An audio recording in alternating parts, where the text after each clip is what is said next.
नमस्कार, सुचस के खास कार्यक्रम हमारे सीएम में आपका स्वागत है। आपके साथ मैं हूं निकिता शर्मा। ग्रामीण विकास को नई दिशा देने के लिए मुख्यमंत्री श्री भजनलाल शर्मा खुद गांव-गांव जाकर लोगों से मुलाकात कर रहे हैं। इसी कड़ी में वे डूंगरपुर के धम्बोला गांव पहुंचे। यहां किसानों, पशुपालकों और महिलाओं से संवाद के दौरान उनका संवेदनशील और विकासवादी विजन एक बार फिर दिखाई दिया। जब मुख्यमंत्री ने स्वयं सहायता समूहों की महिलाओं को ट्रैक्टर की चाबियां सौंपी और कई लाभार्थियों को लोन के चेक सौंपे तो उनके चेहरे खुशी से खिल उठे। देखिए हमारी ये खास रिपोर्ट। डूंगरपुर के धम्बोला गांव में ग्राम विकास चौपाल विकास, विश्वास और खुशियों का संगम बन गई। मुख्यमंत्री श्री भजनलाल शर्मा ने जब महिलाओं, किसानों और पशुपालकों से संवाद किया तो ग्रामीणों के चेहरों पर खुशी साफ दिखाई दी। किसी मां ने तीर्थ यात्रा का सपना पूरा होने पर मुख्यमंत्री को बेटा बताया तो कई महिलाओं ने आत्मनिर्भर बनने का क्रेडिट भजनलाल सरकार की नीतियों को दिया। वहीं किसानों को आधुनिक संसाधन, पशुपालकों को डेयरी योजनाओं का लाभ और युवाओं को पारदर्शी भर्ती प्रक्रिया का भरोसा मिला। इससे ग्राम विकास चौपाल में सरकार और जनता के बीच की दूरी खुद ब खुद खत्म हो गई और यह आयोजन धम्बोला गांव के लिए यादगार बन गया। धम्बोला गांव में आयोजित ग्राम विकास चौपाल में सबसे पहले मुख्यमंत्री ने महिलाओं से संवाद किया। इस दौरान मुख्यमंत्री श्री भजनलाल शर्मा ने CLF ओबेरी और पुनाली की महिलाओं को ट्रैक्टर की चाबियां सौंपी तो महिलाओं के चेहरों पर आत्मनिर्भरता की चमक साफ दिखाई दी। राजीविका समूहों को करोड़ों रुपए के ऋण चेक और लखपति दीदी योजना के तहत टैबलेट वितरण भी किया गया। कार्यक्रम में स्वयं सहायता समूहों से जुड़ी महिलाओं ने मुख्यमंत्री से अपने अनुभव साझा किए।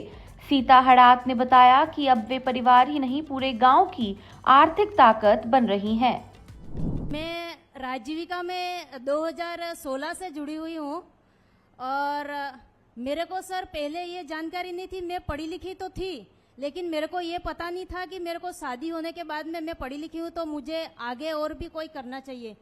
तो मैंने सरकारी नौकरी के प्रयास भी किए। तो इसके साथ साथ में मैं 2016 में राजीविका की दीदी आई तो उसमें मैं जुड़ी। तो मेरे को राजीविका में जुड़ने से मैं पढ़ी लिखी थी तो मुझे CRP का प्रशिक्षण मिला। तो सर मैं CRP की ट्रेनिंग लेकर मैं चयनित हो गई। तो सर मेरे को पहला ही मौका मिला कि दूसरे जिलों में SHG गठन करने का कार्य मैंने किया सर। और मैंने कभी ये मेरे सपने में भी नहीं सोचा था कि मैं डूंगरपुर छोड़ के दूसरे जिले में जाऊंगी।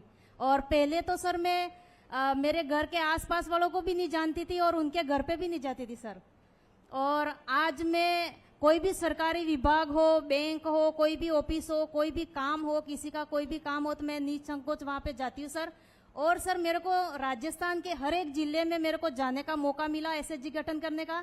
सर मैंने 3 साल तक SHG गठन का कार्य किया सर। इसके बाद में मेरे को मास्टर ट्रेनर के रूप में मेरा चयन हुआ सर। और मैं फिलहाल में MT मास्टर ट्रेनर के रूप में भी कार्य कर रही हूँ सर।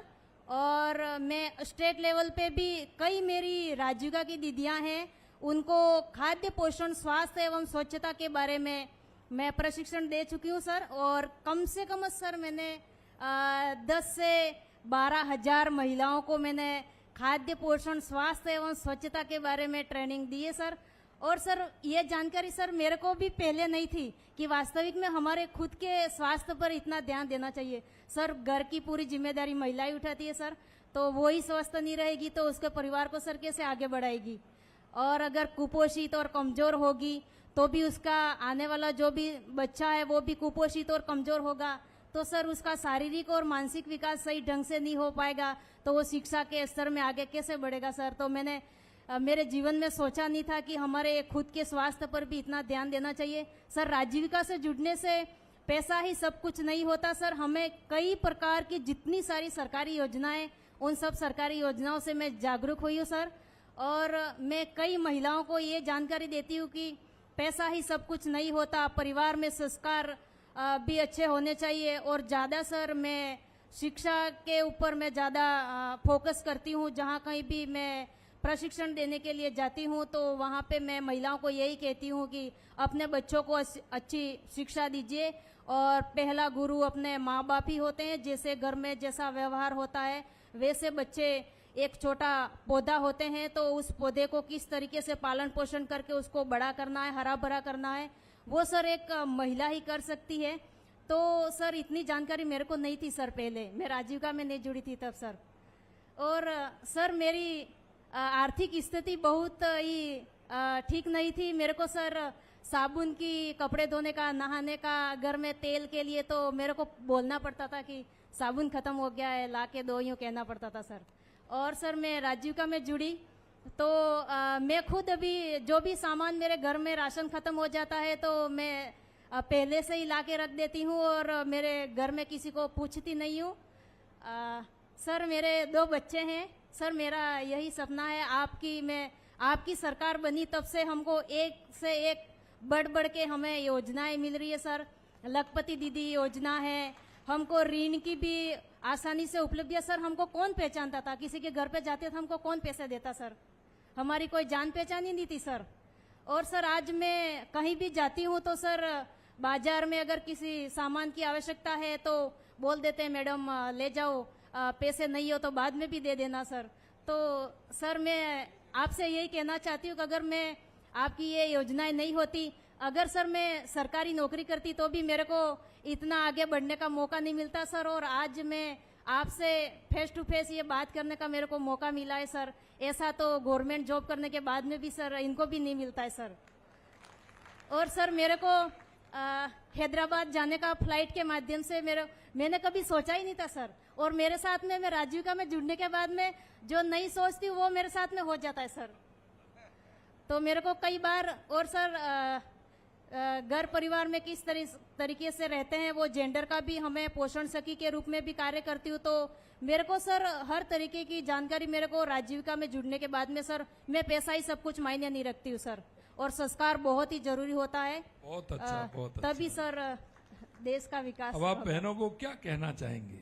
सर यही मेरी मातृ शक्ति की मेरी यही इच्छा है कि मैं जिस तरीके से आत्मनिर्भर और सक्षम बनी हूँ तो सर मेरा दिल अभी तक नहीं भरा है। मेरी सारी दीदियां हैं राजीविका की, वो मेरे साथ में चले और अपने परिवार को एक मजबूत परिवार बनाए ताकि हमारा शिक्षा अच्छे से प्राप्त करके देश का बहुत अच्छे से विकास होगा सर। शारीरिक और मानसिक विकास, और स्वस्थ रहेंगे तभी हम परिवार को आगे बढ़ा सकते हैं सर। ये हमारी दीदियों को कहना चाहती हूँ कि आप मजबूत रहें और मैं हर हमेशा तत्काल तैयार हूँ सर। और सर मैं आपको बहुत बहुत धन्यवाद देना चाहती हूँ सर कि इतना अच्छा मौका सर मेरे को कभी नहीं मिलता सर। और ये मौका भी मैंने नहीं सोचा था सर कि मैं आपसे संवाद करूंगी सर। और मेरे को चलिए बहुत अच्छा। देखिए ऐसी बहन है, अगर हमारी सभी इसी मन से काम करें तो माननीय हमारे प्रधानमंत्री जी का सपना पूरा होने में देर नहीं लगे। मेरी माता बहनों में यही कहना चाहता हूं आपसे, आपने मेरी बहन का जिस तरह से उन्होंने अपनी बात रखी है और उनकी ये इच्छा, इनकी भाव और भावना बोल रही है, इनका अंदर का जुनून बोल रहा है कि सभी आप बहनें अगर इस तरह से लगेंगे तो निश्चित रूप से आत्मनिर्भर बनेंगी और मेरा देश विकसित देश बनेगा, विकसित हमारा प्रदेश बनेगा।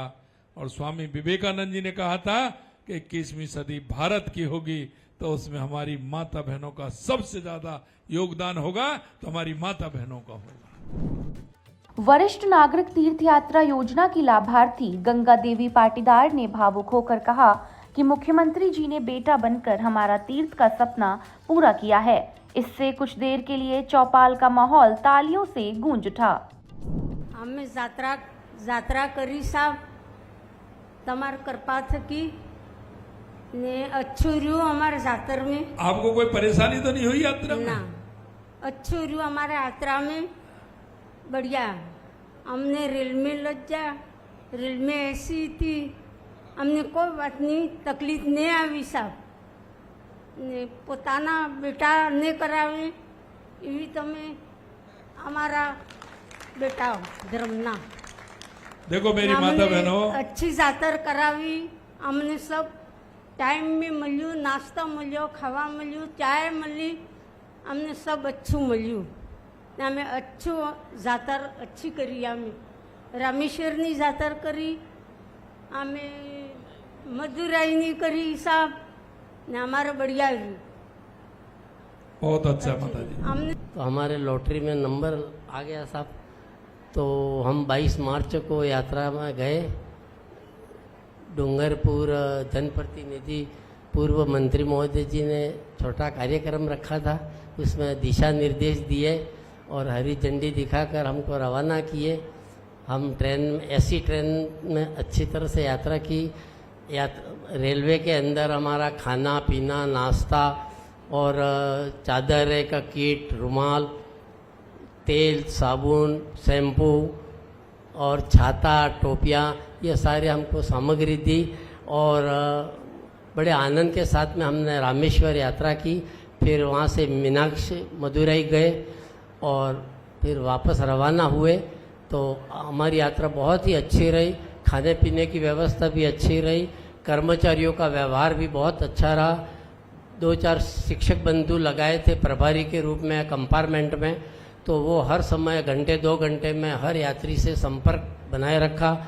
मेडिकल टीम थी, वो भी बराबर सुबह शाम चक्कर काटते थे और बड़ी अच्छी सुगमय यात्रा रही।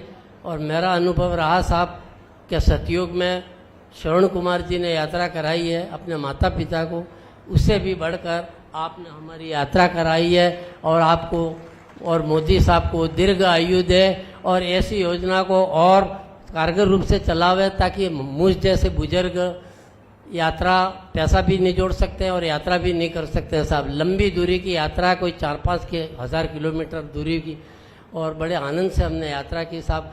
घर परिवार का सदस्य हमारे साथ होता तो भी ऐसी व्यवस्था नहीं करता। ऐसी सरकार की व्यवस्था रही रेलवे में, बहुत ही अच्छा। धन्यवाद। बहुत अच्छा। देखो मेरे भाई और बहनों,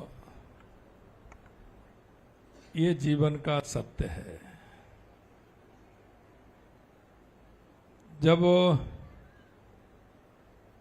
उम्र आगे बढ़ती जाती है, अपनी जिम्मेदारियों से जब फ्री हो जाते हैं, बेटा बेटी का रोजगार लग जाता है, काम धंधा लग जाता है, ब्याह शादी हो जाते हैं, तो हमारे बुजुर्ग फ्री हो जाते हैं, तो उनके मन में ये भाव पैदा होता है, ये सभी के मन में भाव पैदा होता है कि अब मेरे को कोई ना कोई तीर्थाटन करना चाहिए, मेरे को तीर्थ करके आना चाहिए। और ये हर माता पिता के मन में बात आती है। और हमने इसीलिए हम हर साल 50,000 ऐसे हम हमारे माता पिता तुल्य ऐसे हम सभी बुजुर्गों को तीर्थ यात्रा कराते हैं। ग्राम विकास चौपाल में रमीला परमार ने बताया कि कस्टम हायरिंग सेंटर के माध्यम से जरूरतमंद किसानों को ट्रैक्टर की सुविधा मिल सकेगी। इससे हमारे क्लस्टर की आय बढ़ेगी और समूह से जुड़ी महिलाएं आर्थिक रूप से और अधिक सशक्त होंगी। हम ट्रैक्टर जैसे हमारी आय बढ़ाने के लिए खरीदा हुआ है। हमारे कृषि विभाग ने जैसे हमको 80% दिया है, तो 20% हमारा CLF की तौर से लगाएंगे। उसके बाद हमारी समूह की जो महिलाएं हैं, हमारे गांवों में ट्रैक्टर वो जैसे ज़रूरत होती है तो नहीं मिलता है सर, तो हमारे समूह की महिलाएं हैं, जैसे हमारा ही समूह की महिला हमारा खुद CLF का ट्रैक्टर होता है, तो वो ही पैसा उसमें ही देंगे, बाहर नहीं जाएगा, तो हमारा CLF की भी आय बढ़ेगी और महिला का रोजगार भी हमारा चलेगा सर। यही हमारा कहना है सर। बहुत अच्छा। आपने दोनों बहनों ने अलग अलग आज आपकी राजीविका की बहनों ने ट्रैक्टर लिया है, आपको बहुत बहुत धन्यवाद, बहुत बहुत धन्यवाद। अंत में मैं आपसे कहूंगा कि सभी बहनें राजीविका से जुड़ करके, हमारी योजनाओं से जुड़ करके उसका लाभ लें। मातृशक्ति अगर हमारी सशक्त होगी तो निश्चित रूप से हमारा प्रदेश और देश सशक्त होगा। आप सभी ने इसमें अपनी सहभागिता निभाई है। आज आप सभी आई हैं और आपने हमारी राजीविका की बहनों के माध्यम से उनकी कहानी सुनी है। मुझे पूरा भरोसा है कि हमारी माता बहनें आर्थिक रूप से सशक्त इसमें होंगी और हर कोई भी काम है उसमें लगेंगे। ग्राम विकास चौपाल में मुख्यमंत्री श्री भजनलाल शर्मा ने किसानों, पशुपालकों और युवाओं से भी संवाद किया। इस दौरान उन्होंने किसानों को जैविक खेती करने और सरकारी योजनाओं का ज्यादा से ज्यादा फायदा उठाने के लिए प्रेरित किया। प्रगतिशील किसान प्रवीण डामोर ने खेती में अपने द्वारा किए गए नवाचार की कहानी मुख्यमंत्री श्री भजनलाल शर्मा के साथ साझा की। मुख्यमंत्री ने भी उन्हें आगे बढ़ने के लिए प्रेरित किया। उद्यानिकी विभाग द्वारा 17 लाख रुपए का अनुदान देकर पॉली हाउस बनवाया गया था मेरी कृषि भूमि पर, जिसमें मैंने पॉली हाउस बन जाने के बाद में खीरे की फसल लगाई। खीरे की फसल में लगभग पूरी लागत निकालने के बाद 2 से 2.5 लाख रुपए की पूरी बचत हुई। एक बार जोरदार ताली बजाइए मेरे भाई को। युवा किसान है। कितनी जमीन थी आपके पास में? सर जमीन तो 10 बीघा है, उसमें से 1 बीघे में वो 1.25 बीघे में पॉली हाउस लगवाया था। मैं इसलिए पूछ रहा हूं इनसे क्योंकि हमारे यहाँ इस क्षेत्र में लघु किसान ज्यादा है, जिन पर छोटी जोत है, कम जमीन है। इसलिए मैंने कहा है, कई बहाना लगाते हैं, अरे साहब क्या करें 4 बीघे जमीन है, क्या करें 3 बीघे, अरे ये तो 1 बीघे की बात कर रहे हैं। बताइए आपने कैसे की, आपने प्रारंभ कैसे किया, अब आपको कैसे लग रहा है, आगे आप क्या करना चाहते हैं, मेरे किसान भाइयों को पूरा बताइए आप। हाँ सर, मैंने सबसे पहले उस पॉली हाउस के तैयार हो जाने के बाद में उसमें गोबर की खाद डाली 4-5 ट्रॉली। इसके बाद उसमें उन्नत प्रकार का कृषि बीज लाया गया खीरा का, जो बाहर से मंगाया गया और थोड़ा महंगा भी था वो। इसके बाद में लगभग हमने उसको ऊपर चढ़ाई गई बेल, और इसके बाद में खीरा लगभग 30 से 35 दिन के बाद खीरा की पहली उतार आई, जो लगभग हर तीसरे दिन 1000 किलो से 900 से 1000 किलो तक होती थी, जिसका मंडी रेट लगभग हमको पहले ज़्यादा मिला और बाद में कम हो गया, उस कारण से थोड़ा प्रॉफिट कम हुआ। तो मैं सर आपकी राज्य सरकार को बधाई, आपने धन्यवाद, इतना लाभ मिला। बहुत अच्छा प्रवीण जी, आप किसान भाइयों से कहो कि उनको क्या करना चाहिए। सर उनको कृषि विभाग और उद्यानिकी विभाग में कई सारी योजनाएं हैं, तो उनको ऑनलाइन आवेदन भर के ऐसी योजनाओं का लाभ लेना चाहिए। चौपाल में राजस्थान सरकार में युवाओं के मजबूत होते भरोसे की भी झलक साफ दिखाई दी, जब युवा प्रियकांत पाटीदार ने मुख्यमंत्री श्री भजनलाल शर्मा से अपना अनुभव साझा किया। प्रियकांत ने बताया कि 2023 में सामुदायिक स्वास्थ्य अधिकारी भर्ती परीक्षा का पेपर लीक होने से हजारों युवाओं के सपने टूट गए थे, लेकिन मुख्यमंत्री ने तुरंत फैसला लेते हुए परीक्षा रद्द की और नई तारीख घोषित कर युवाओं का विश्वास लौटाया। प्रियकांत ने कहा कि दोबारा हुई परीक्षा पूरी पारदर्शिता और निष्पक्षता के साथ आयोजित हुई, जिसकी बदौलत आज उनका चयन संभव हो पाया। 30 दिसंबर 2024 को आपने घोषणा की कि पेपर लीक हुआ है, और साथ ही साथ आपने नेक्स्ट पेपर की डेट भी दे दी, उसके लिए धन्यवाद। जिसकी एग्जाम हुआ पारदर्शिता के साथ 2024 में। इसके बाद हमारा BPCHHN कोर्स होता है, जो 6 महीने का ब्रिज कोर्स ट्रेनिंग होता है सर, वो पूर्ण करने के बाद अभी लास्ट 17 मार्च को हमें नियमित पोस्ट पर ज्वाइनिंग दी, और इसके लिए सर बहुत बहुत धन्यवाद, क्योंकि आपने जो तैयारी करने वाले युवा हैं, जो पारदर्शिता अच्छी कड़ी मेहनत के साथ करते हैं, उनको सर आपने सही रास्ता दिलाया है, और इसके लिए मैं आपका बहुत बहुत धन्यवाद प्रेषित करता हूं सर। बहुत बहुत धन्यवाद पाटीदार जी। जब हम सरकार में आए तो हमने युवाओं से वायदा किया था कि हम युवाओं के दर्द को जानते हैं। वो युवा जो अपने माता पिता को विश्वास दिलाता था, वो ये कहता था आएंगे, पिता भी कहीं ना कहीं से उसको पैसे देता था। जब रिजल्ट आता था तो पिता अलग रोता था और बेटा अलग रोता था। मैं जानता हूं बेरोजगारी क्या होती है, गरीबी क्या होती है। मेरे भाइयों, उसी दिन मैंने कहा था कि राजस्थान के अंदर पारदर्शिता से पेपर होंगे, और आपने देखा कि 400 से ज्यादा जेल की सलाखों में हैं। हमने ऐसे गड़बड़ी करने वालों को जेल के अंदर भी किया है। 350 पेपर हुए हैं, एक भी पेपर लीक नहीं हुआ। मेरे युवाओं को रोजगार हम चाहते हैं कि हमने 4 लाख नौकरी के लिए क्या वो हम आपको देंगे, लेकिन मेरे भाइयों मैं ये बात कहना चाहता हूं कि 4 लाख में पार नहीं पड़ने वाली है। आप सभी आइए, जुड़िए, स्वयं का काम करिए, लोगों को जोड़िए।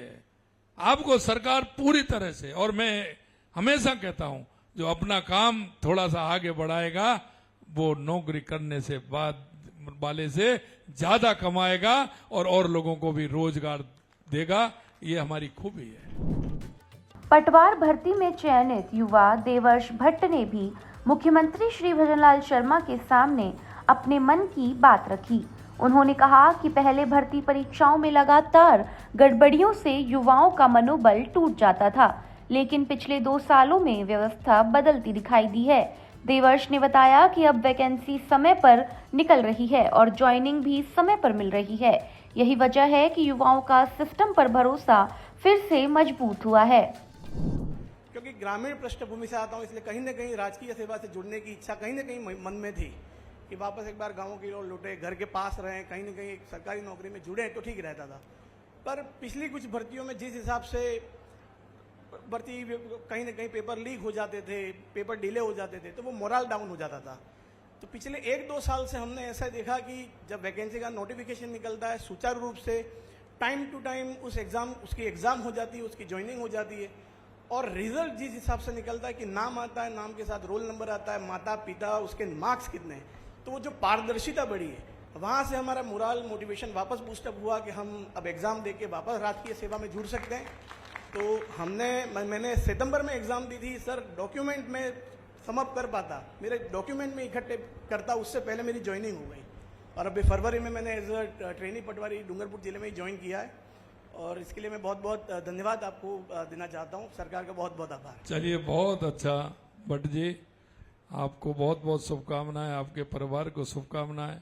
एक जब सरकारी नौकरी मिलती है तो पूरे परिवार में खुशी होती है, रिश्तेदारों में खुशी होती है। आपके लिए बहुत बहुत शुभकामनाएं।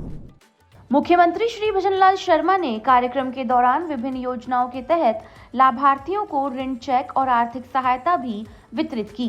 किसी को स्वरोजगार के लिए सहयोग मिला तो किसी को खेती और कृषि नवाचार के लिए अनुदान प्रदान किया गया।